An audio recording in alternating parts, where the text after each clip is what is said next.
দিবে, মালিক তাকে বেতন দিবে না। কেন? মালিকের উদ্দেশ্য হলো সে কাজ করবে, কাজের বিনিময়ে তাকে টাকা দেওয়া হবে। ঠিক তেমনি ভাবে আল্লাহ রাব্বুল আলামিন যাদেরকে সম্পদ দিয়েছে, উদ্দেশ্য হলো আল্লাহর হুকুম পালন করবে, বান্দার হক আদায় করবে। আল্লাহর হুকুম, আল্লাহ যেখানে খরচ করতে বলেছেন সেখানে খরচ করবে, বান্দার হক বান্দার কাছে যাকাত পৌঁছায় দিবে। এখন যদি আমরা হজ পালন না করি, আল্লাহর বিধান পালন না করি, তাহলে যে আল্লাহ আমাদেরকে সম্পদ দিয়েছে, আল্লাহ এই সম্পদ আমাদের কাছ থেকে ছিনায় নেবে। তবে আল্লাহ রাব্বুল আলামিন বলেছেন, বান্দা তুমি দুনিয়ার জমিনে অন্যায় করবা, অপরাধ করবা, এর শাস্তি আমি দুনিয়াতে দিব না, আখিরাতে দিব। তাহলে আখিরাতের জমিনে এই যে হজ পালন না করার কারণে যে গুনাহ হয়েছে, এর শাস্তি কোথায় দিবে? আখিরাতে দিবে। আর আখিরাতে আল্লাহর শাস্তি কেমন শাস্তি হবে, সেই শাস্তি সহ্য করতে পারবেন কিনা একটু চিন্তা করে দেখি। একটু মনে মনে চিন্তা করিয়েন যে শাস্তি আমরা সহ্য করতে পারবো কিনা। দুনিয়ার জমিনে অনেক মানুষ দেখা যায় নিজের ব্যক্তিগত কাজে, ব্যক্তিগত প্রয়োজনে বিভিন্ন দেশে সফর করে। Europe, Rome, Italy, Japan, Kuwait, Dubai, বিভিন্ন দেশে সফর করে ব্যক্তিগত কারণে। কিন্তু আল্লাহ তাআলার ঘর বাইতুল্লাহ জিয়ারত করবে, বাইতুল্লাহে উপস্থিত হবে, সেই নসিবটা তার কপালে জোটে না। আফসোস, লজ্জার কথা। কত বড় কপাল পোড়া দেখেন, নিজের ব্যক্তিগত কাজে বিভিন্ন দেশে যায়, কিন্তু আল্লাহ তাআলার ঘর বাইতুল্লাহে যায় না। অথচ পৃথিবীর সবচাইতে দামি জায়গা হলো বাইতুল্লাহ। পৃথিবীর সবচাইতে দামি জায়গা হলো বাইতুল্লাহ। পৃথিবীর সর্বপ্রথম ঘর হলো বাইতুল্লাহ। আল্লাহ রাব্বুল আলামিন সর্বপ্রথম এই কাবা শরীফের মাটিকে সর্বপ্রথম তৈরি করেছেন। সেখানে সর্বপ্রথম ইবাদতের ঘর তৈরি করা হয়েছে বাইতুল্লাহ।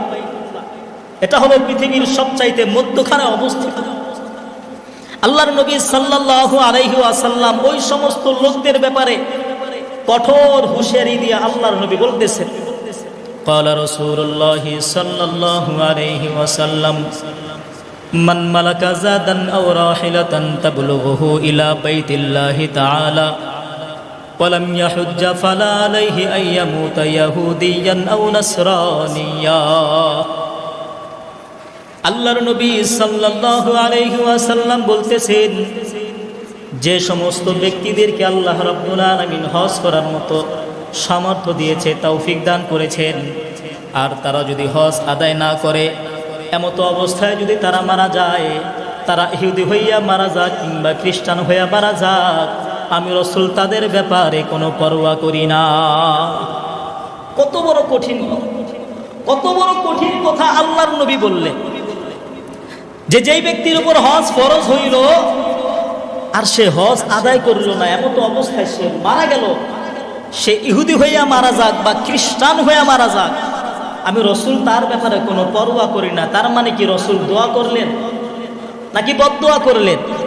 বদদোয়া করলেন। এই হাদিস দ্বারা বোঝা যায়, কোনো ব্যক্তি যদি আল্লাহ তাআলার হুকুম হজ পালন না করে, সম্ভাবনা আছে সে ইহুদি হইয়া মারা যাবে, সম্ভাবনা আছে সে খ্রিস্টান হইয়া মারা যাবে। এখন কোনো ব্যক্তি যদি ইহুদি খ্রিস্টান হইয়া মারা যায়, তাহলে তার জন্য জান্নাত না জাহান্নাম? জোরে বলেন, জাহান্নাম। আল্লাহর রাসূল সাল্লাল্লাহু আলাইহি ওয়াসাল্লাম বান্দার জন্য সুপারিশ করবেন। যে ব্যক্তির হজ করার মতো সামর্থ্য রয়েছে অথচ হজ করল না, তার জন্য কি আল্লাহর নবী সুপারিশ করবেন? কখনোই করবেন না। কেননা নবীজি তার মধ্যে আরো গোসা রাগ পোষণ করেছে। এজন্য যাদের সম্পদ আছে, হজ করার মতো ক্ষমতা আছে, তারা অবশ্যই হজ করবে। তবে একটা বিষয়ের উপর হজকে প্রতিবন্ধক করা হয়েছে, সেটা হলো ঋণ। যদি কোনো ব্যক্তির উপর ঋণ থাকে, তাহলে আগে ঋণ পরিশোধ করবে, তারপরে হজ পালন করবে।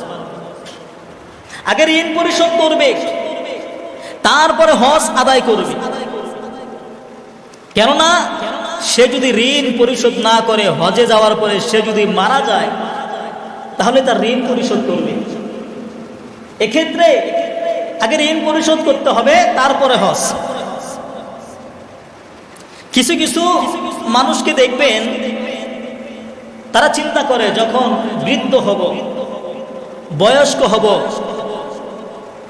বুড়া হয়ে যাব, তখন হজ পালন করব। কেননা এটা তো বৃদ্ধ বয়সের আমল, মৃত্যুর সন্নিকটে চলে আসবো তো হজ পালন করব, মানুষ হাজী সাহেব বলবে। কে বলছে আপনাকে যে হজ বৃদ্ধ বয়সের আমল? হজ তো এমন আমল, যখন আপনার সম্পদ চলে আসছে, হজ করার মতো সামর্থ্য আপনার চলে আসছে, তখনই হজ ফরজ। তবে নাবালক বাচ্চার জন্য হজ ফরজ নয়। আপনি বালেগ হয়ে গেছেন, আপনার ওই পরিমাণ সম্পদ হয়ে গেছে, আপনার উপর হজ ফরজ, আদায় করতে হবে। এখন আপনি চিন্তা করবেন যে বৃদ্ধ হবেন, বয়স্ক হবেন, কে বলছে? কে বলছে আপনি বৃদ্ধ হবেন? কে বলছে আপনার দাড়ি পাকবে, চুল পাকবে? এই গ্যারান্টি কি আপনি দিতে পারবেন? এই গ্যারান্টি তো আপনার আমার কাছে নাই। যে কোনো মুহূর্তে মরণ চলে আসবে। আর সবচেয়ে বড় বিষয় হলো, দেখবেন একটা বৃদ্ধ মানুষ যখন হজ করার জন্য যায়, হজের রুকন পালন করা কিন্তু অনেক কষ্ট। যারা হজ করেছে তাদের কাছে জিজ্ঞাসা করিয়ে যে হজের রুকন পালন করা তো সহজ নয়। তো একটা বৃদ্ধ মানুষ যখন হজে যায়, সে কিন্তু হজের প্রত্যেকটা রুকন পালন করতে পারে না, অসুস্থ হয়ে যায়। এখন যদি হজের রুকন যদি সে পালন করতে না পারে, তাহলে কি তার হজ পরিপূর্ণ হবে?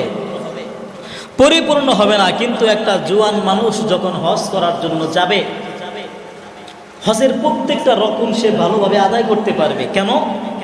তার শরীরে শক্তি আছে, সে জোয়ান মানুষ, সে চাইলেই হজের প্রত্যেকটা রকম পালন করতে পারবে। কিন্তু একটা বৃদ্ধ মানুষ চাইলেই হজের প্রত্যেকটা রকম পালন করতে পারবে না। এজন্য যুবক বয়সে যারা হজ করার মতো সামর্থ্য চলে আসছে, তাদেরও উচিত এখনই নিয়ত করা যে ইনশাআল্লাহ এবছর না হোক সামনের বছর হজ পালন করব। আল্লাহ রাব্বুল আলামিন আমাদের সকলকে আল্লাহ তাআলার ঘর বাইতুল্লাহ জিয়ারত করার মতো তৌফিক দান করুক। জোরে বলেন আমিন। আবার কিছু শ্রেণীর মানুষ দেখবেন হজ করে মানুষকে দেখানোর উদ্দেশ্যে যে আমার সম্পদ আছে, হজ না করলে মানুষ কি বলবে। হজ তো মানুষকে দেখানোর জন্য নয়, কার জন্য? জোরে বলেন। হজ হবে একমাত্র আল্লাহ তাআলার জন্য, মানুষকে দেখানোর জন্য নয়। মানুষকে জানান দিবেন যে আমি হজ করেছি বা হজে যাচ্ছি, এলাকার সবাইরে দাওয়াত করে খাওয়াবে। বিভিন্ন জায়গায় দেখা যায় মানুষ হজে যাওয়ার আগে এলাকার মানুষদেরকে দাওয়াত করে, বিশাল বড় আয়োজন করে। কিসের অনুষ্ঠান? বলে হজে যাব তো, এজন্য অনুষ্ঠান করে মানুষদেরকে খাওয়াইতেছে, মানে জানান দিচ্ছে যে আমি হজে যাব। এটা তো নিয়ম নয়।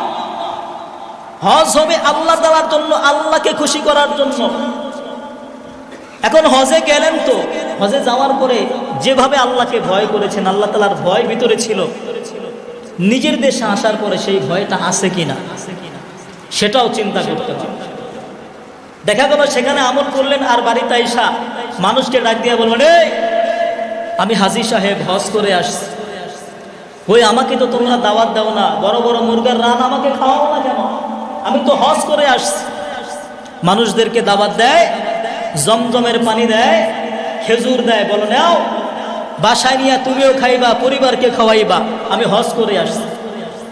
অথচ সে কিন্তু জিজ্ঞাসা করে না। এরকম এক শ্রেণীর মানুষ আমাদের এই বাংলাদেশে আছে না নাই? জোরে বলেন আছে না নাই? এজন্য আমি বেশিরভাগ সময় বলে থাকি, এবার জিলহজ মাসের এই চাঁদে নতুন হাজী সাইজা সাইজা গর্ব দেশেতে, কত লোক আসিবে দেখিতে রে, লোক আসিবে দেখিতে, জমজমেরই পানি দেব কাছের গেলাসে, আরবের খেজুর দেব আসলে তাদের খাইতে। আল্লাহ বলেন, ওরে হাজী তুই যাবি আগে দোজখে, আমার নবীর কাজ করলা না যায়া তুমি তোমার দেশেতে। নতুন হাজী সাইজা সাইজা ঘুরলা দেশেতে। নতুন হাজী সাইজা সাইজা শুধু ঘুরলেই হবে না, আল্লাহর নবী সাল্লাল্লাহু আলাইহি ওয়াসাল্লামের দেশে যাওয়ার পরে যেইভাবে আমল আমরা করেছি, সেইভাবে নিজের দেশে আইসা আমল করতে হবে। মানুষদেরকে দ্বীনের দাওয়াত দিতে হবে, আমার বন্ধু আমার ভাইরা, কিন্তু আজকে আমাদের বেলায় উল্টা হয়ে গেছে, আমাদের বেলায় উল্টা হয়ে গেছে। আজকে আমরা মন গড়া চলতেছি, মন গড়া আমল করতেছি। কথা বলেন ঠিক না ব্যাঠি?